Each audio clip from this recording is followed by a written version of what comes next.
As a JavaScript developer, you will spend considerable amount of time defining and invoking functions.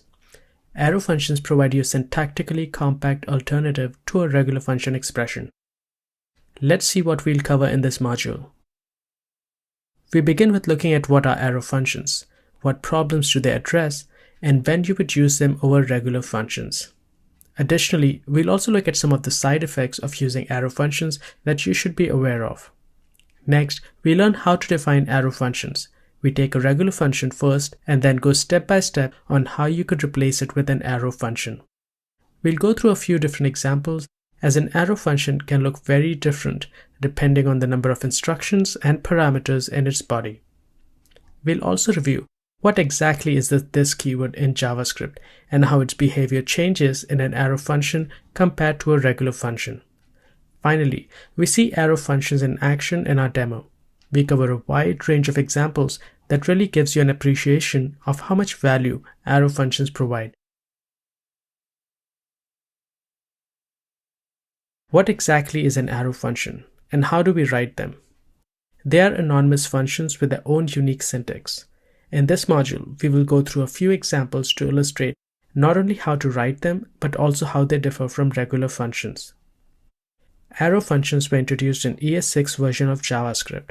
If you come from a Java or Python background, you may also know them as lambda expressions. They greatly simplify creating function expressions. This will become a lot clearer when we rewrite some of the examples from our previous module using arrow functions. So why would you want to use them? Well, not only they make our code concise and more readable because of their shorter syntax, but it's also a lot easier to understand how variables are scoped within them. Again, we'll go through a few examples to really illustrate this point. One thing to note here is that arrow functions are not really a substitute for regular functions. When you use arrow functions, you have to be aware of several side effects, especially around how the this keyword behaves, as well as how they don't have their own implicit arguments object. So we can't really reference the arguments object the way we did in the last module.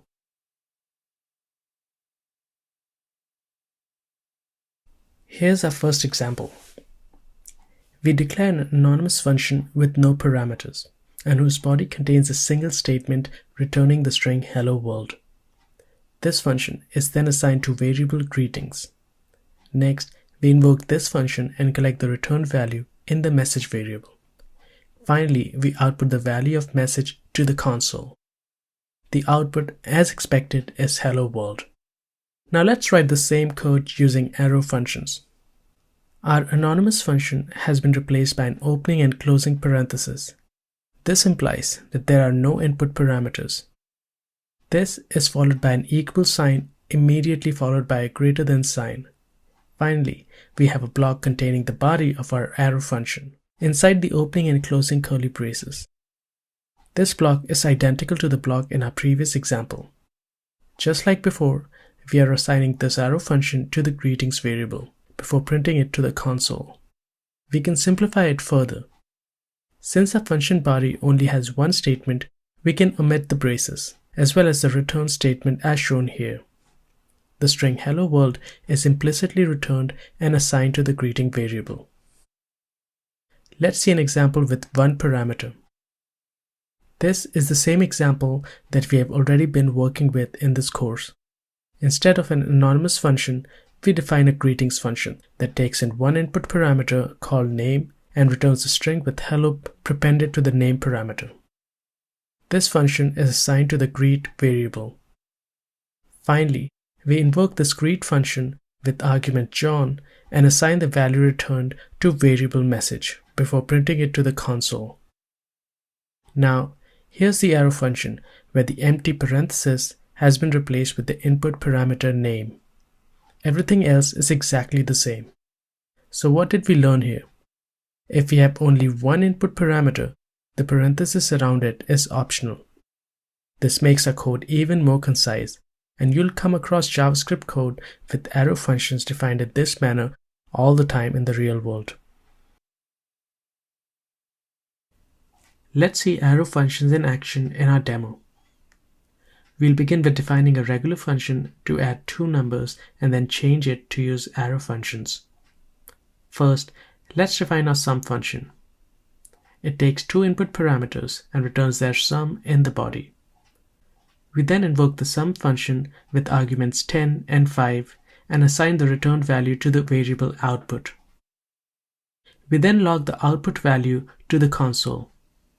As you can see, the value 15 is displayed in the console. Now, let's follow the steps to change this into an arrow function. First, we remove the function keyword and the function name. Then, let's create a variable sum to hold the value returned by the arrow function. Next, we add the equal sign immediately followed by the greater than sign before the opening curly brace. Now, since there is only one statement inside the function body, we can delete the return keyword as well as the opening and closing curly braces and move everything on one line. Finally, we invoke the function with values 10 and 7 and save. As you can see, the value 17 is now displayed in the console. Before we look into the behavior of this inside an arrow function, let's briefly review the this keyword. In JavaScript, this always refers to the owner of the function we are executing. So if it's a standalone function, this refers to the global window object. Otherwise, it can refer to the object that a function is a method of. The point to note here is that unlike regular functions, arrow functions do not have their own this value. Moreover, the value of this is always inherited from the enclosing scope.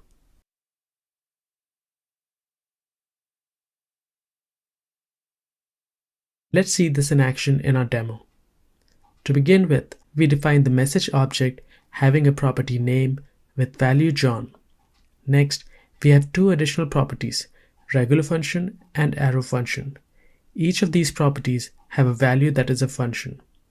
In regular function, we print the string hello followed by the value in this.name. In arrow function, we print the string hi, which is again followed by the value in this.name. Finally, we invoke both these functions one after another. In the console, the regular function prints out hello John. However, the arrow function just prints out the string hi. This is because when we log out message.regular function, our this keyword refers to the message object that holds the function. So when we access this.name, we get John. Let's print out the value of this inside the regular function. As you can see, its value is the message object. Next, when we call message.arrow function, it looks for the name variable in the global context, the window object, and cannot find it. Therefore, only hi gets printed to the console. If we try to print this.name, we get an empty string. If we try to print just the value of this, we can see the window object in the console. That brings us to the end of this module. Let's see what we have covered so far.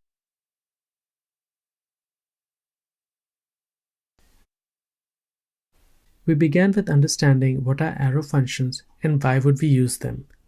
Then we went through several examples on how we can define an arrow function.